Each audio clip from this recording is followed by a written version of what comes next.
Hey, how's it going? This is Kevin from Let Me Tech You, and in this video, I'm going to be starting a series of different kind of stories and techs in relation to like sticky situations we've been in IT that you might have gotten yourself out of. I'm going to be interviewing different people, but I want to kind of start with myself in terms of like just a lot of different projects I might have been a part of, different.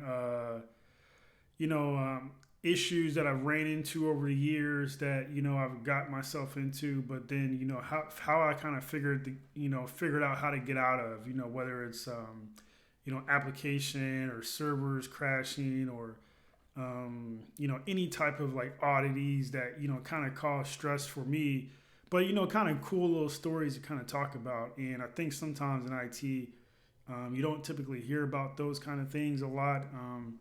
Typically if it's running good and you're not being heard, you're usually in a good position. But it's usually those type of stories that kind of get people interested in how the whole IT world works. So I kind of want to go through this series and start with a little story I had years ago when I first got into IT.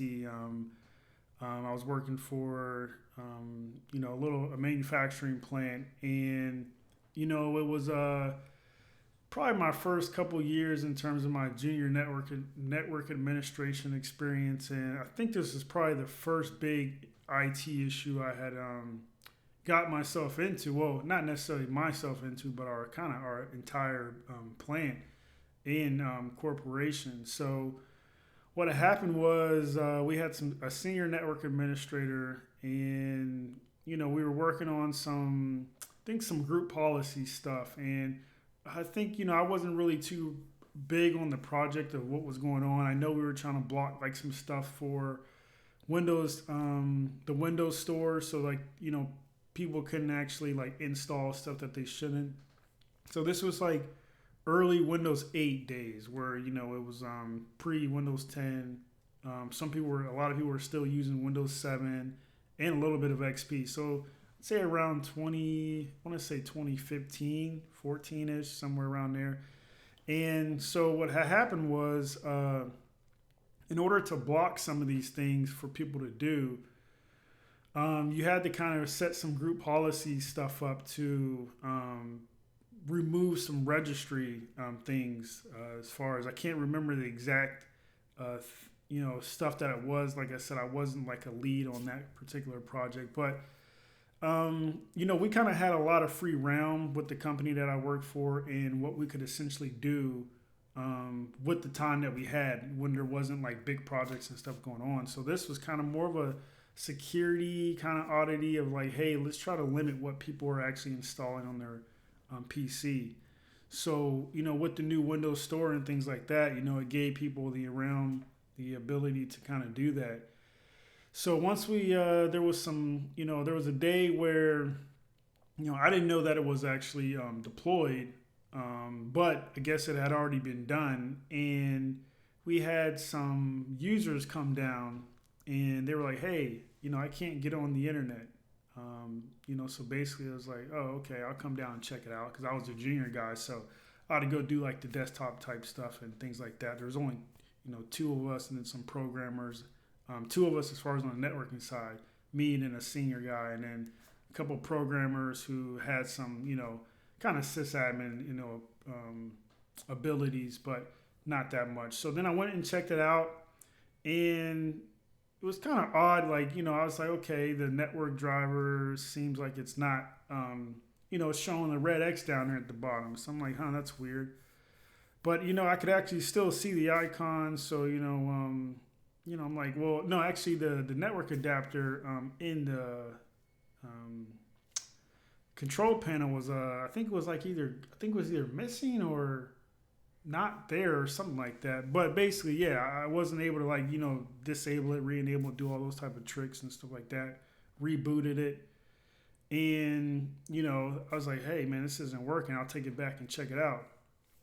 Well, then we had some people from the plant come in. It's like, hey, can't get to the internet. And I'm like, oh, okay, let me go check that out. But not thinking like, hey, this is what the same person a couple of minutes ago had. And I was like, okay, what happened? It was after lunch, and it's like, oh, I just came back from lunch and, had to reboot the computer, and now it won't let me on the internet or, connect to the network or whatnot. So I was like, oh, okay. And then, I looked in there and I was like, oh, man, this is the same situation. Can't, disable anything, can't re enable anything. So I'm like, oh, that's weird. So I go back, and as I'm walking back, other people are, some managers like, hey, my laptop's not working. And it's starting to pile on. And I'm like, oh, man, something bigger must be going on. Then I go back and I let the senior admin know. And I'm like, hey, all these people can't get on the internet, or the network, it's like down. But it's like something on their PCs is affected. And I think immediately he knew, it's like, oh, man, I changed the group policy, and I think it was applied at the top level, so like went and kind of affected all machines. So basically, there was some machines that these group policies didn't propagate to, and I think and we started noticing the pattern was happening when people were like rebooting their PCs, whether it would be for updates or they actually pull down group policy automatically or whatever. And I think there was some issues, like I don't even remember, like, because there was a while where there's like some delay and some people getting it, because once we figured out, hey, like if you can keep your computer up, we were able to not I think we were able to not get people to get that bad patch that kind of went out through group policy and affected people's registries. But the problem is, hey, these people got to go home at the end of the night. So what are we going to do if they log back on, stuff like that? So we kind of had to like keep, a lot of people's PCs on. But the problem was people's PCs were starting to just propagate the new policies, even though we had changed it. I think we had changed it too late. And I don't think people realized, I think what happened was, even though it had went to people's PCs already, I don't think it fully had the effects until after the reboot happened, because even after we changed it back, it still had already, spawned out and affected people's registry. So like even reverting back, it didn't for some reason fix all the problems we had. So this is replicating down into like our plant, things like that. Now there were some older PCs that were like not really affected by that because they weren't joined to the domain. So like there was a portion of our company that could still run. But as far as anyone in our office, it was like complete downtime. Like no one was able to do anything. And it actually affected people or our company a lot more than what I'm kind of explaining.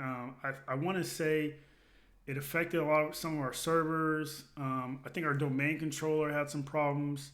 We tried doing some restores through tapes. That wasn't working.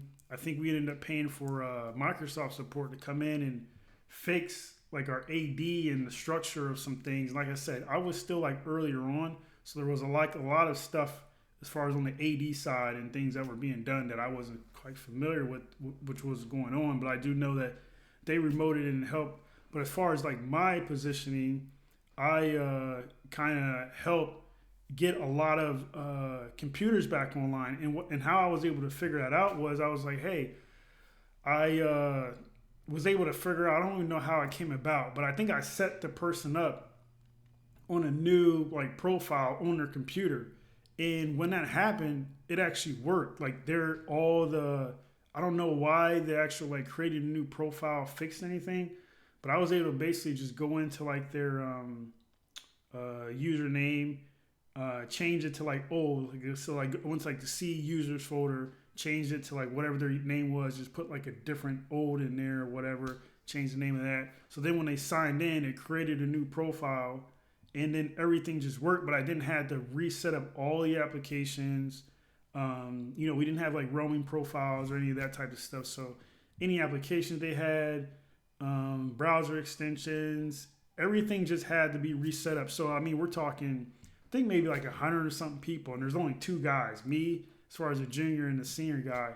So like it consists of me actually taking stacks of laptops home, for a week and just rebuilding profiles all day. And it really put it in perspective of like what, um, we kind of do, to kind of keep companies running. And the bad part about that is, it wasn't really something that we should have done to kind of, yeah, it wasn't something that we could have, probably should have done from like a security standpoint. But as far as like the whole scope of the project, I think it kind of honed in on like what some of the different things we could have done to improve on like project and scope management. So as far as like postpartum, postpartum or whatever people call them, postmortem analysis or whatever. But basically, we took that time to kind of say, hey, what could we have done better? What would have been a better solution? Because in IT, sometimes you have those problems, and the issue isn't that, hey, you messed something up. The issue is, hey, how can you learn from it? Because stuff's changing so much, and what we found was, hey, it's like, hey, next time we should have deployed it to a test OU, a couple PCs versus the entire group OU, stuff like that, and then putting a test plan together to kind of maybe coincide with both of us, because I think he had already had it set up, and I wasn't kind of quite aware of what was being done. So like, let's say he had been out, I wouldn't have known what changes could have been applied. So change management, things like that. There was also like just things like taking the time to actually kind of understand the business use case. Like sometimes we want to do things because it sounds cool and it's a nice little project, but if it's not really benefiting the business and there's not other people around kind of understanding what's going on, you kind of fall into the trap of just like playing with all the bells and whistles and getting nothing out of it. So just as far as that goes, that was like one of the first biggest issues I ran into when I kind of stepped into IT. And a lot of the troubleshooting steps as far as I took to kind of help fix and remediate a lot of those issues, and doing what I could, sleepless days and nights that week. We stayed days and late nights fixing stuff. It's one of those industries where you're always you're praised. You're not really praised when stuff's running good, but then you're annihilated when stuff's going bad. So it's like it's kind of tough at times. So you got to kind of take it with a grain of salt. But yeah, no, I mean, it was a really good learning experience. As far as like some other projects, like I said, it'll be a series of other videos I'll go through to kind of discuss other things that I've been a part of, good or bad, and kind of discussing like how I kind of approached it and how all the different angles kind of came about, and then hopefully look to interview other IT guys who might be in the same space, whether they're looking to get in or get out, or they just got in and they got some projects they want to share. So if there are anything that you're kind of curious about, sharing, drop me a comment down below, and I'll be sure to get back with you. Again, thanks for tuning in. Hope to see you next time.